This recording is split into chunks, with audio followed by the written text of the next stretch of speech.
from the world's capital markets. Here are the latest financial headlines brought to you by CMS Prime. Good morning and thank you for joining us. Let's start today's technical analysis with the dollar-yen pair and the recent events stirring the markets. Emily? The dollar-yen price remained largely unchanged in the last session. The RSI is giving a positive signal. The last session saw the Bitcoin gain 0.5% against the dollar. The Williams indicator is giving a positive signal. The Aussie dollar pair traded sideways in the last session. The MACD is giving a positive signal. The oil dipped a slight 0.2% against the dollar in the last session.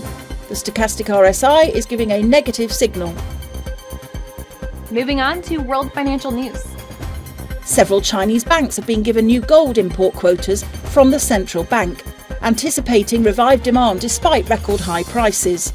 Spot gold has gained 21% so far this year, having hit successive record highs. The dollar fell against the yen and was softer against other peers as traders took profits and investors sifted through economic data to gauge the Federal Reserve's appetite for interest rate cuts. China's gasoline exports fell 35.7% in July from a year earlier, customs data showed, as refiners lowered crude runs and held back from shipments due to weakening profit margins. Gasoline exports stood at 790,000 metric tonnes last month, or 5.77 million barrels per day. Thank you. And now moving on to our chief analyst pick of today's main economic events.